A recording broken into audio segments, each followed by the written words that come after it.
Hi everybody, welcome to Ask Dr. B. I'm going to do a video to help you work out if your child's asthma is well controlled or not and give you a few tips of things you can do to improve that control if it's not yet optimal.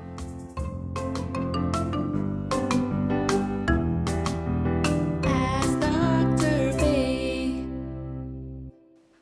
So the goal set by the British Thoracic Society for optimal asthma control is having no symptoms whatsoever. That's no cough at night, no wheezing, no difficulties with exercise, no exacerbations, that means no attacks needing courses of steroids, and better quality of life, so missing less days off school, having better sleep.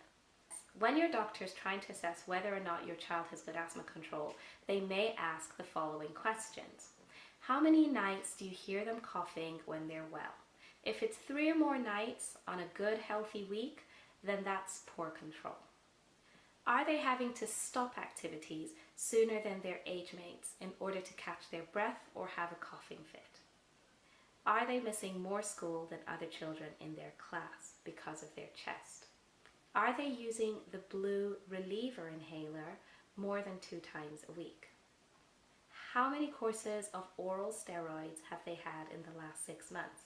If they have had 3 or more, then this is a sign that their asthma is not well controlled, and triggers often push them to the point of needing oral steroids. Now, asthma is a very individual and variable condition, and so all these rules may not apply to your child. If you know a certain sign signifies poor control, then discuss this with your doctor, and that can be used as a landmark of poor control. So now that we've established that your child does not have optimal asthma control, there are a few things you can do to improve that control. Number 1, you need to take your preventer inhaler, if they're on one, regularly.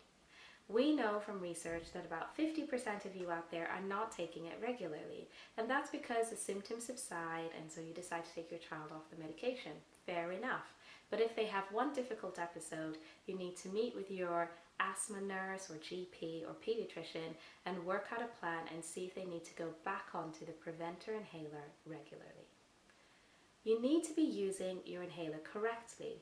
If you're not using it correctly, you're not going to have any benefit from the medication, and therefore you're not going to achieve good control. Now, I've done a video on inhaler technique. Definitely check it out to make sure you're using the inhaler effectively. Number 3, avoid triggers. We can give you all the medication in the world to reduce the sensitivity of your airways, but if you're continually exposing your airways to a trigger, it's like having that irritating friend constantly poking you when you're in a bad mood, and eventually all that medication is pointless and your airways will react. So if you know that certain things trigger your child's asthma, like exposure to smoke, animal fur, or even not being dressed up warmly, then avoid those triggers. Number 4, start doing yoga. Now, there isn't any concrete evidence to say that this is beneficial for children, but we know from adult studies that adults with asthma that started to do regular yoga had significant reduction in their need for medication. And it's linked to the breathing that's associated with yoga. So it's definitely worth exploring either breathing exercises, a wind instrument, or yoga when your child has difficult to control asthma. Number 5, get a pet. There's a Swedish study that compares the rates of asthma in 6-year-olds in 2 different groups. Those that had a pet in their first year of life and those that were not exposed to any animals. And those children that had a dog in their household in that first year of life had 13% less asthma than children that were not exposed to animals. You can understand this better in my hygiene hypothesis video that will be coming out soon. So make sure you subscribe so you'll be notified when this video comes out. Number 6, if you're from a high-risk family, reduce paracetamol use in pregnancy and in the first 6 months of life. This is really early evidence, and the first few studies are only just coming through, but there's been consistent relationship between paracetamol exposure in the first 6 months of life and asthma later on in life. It's too early to call it, but there's definitely some relationship. So if you're from a high-risk family where lots of people have really bad asthma, then it's worth reducing your paracetamol use.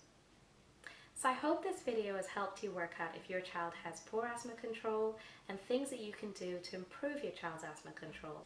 Thanks for watching Ask Dr. B.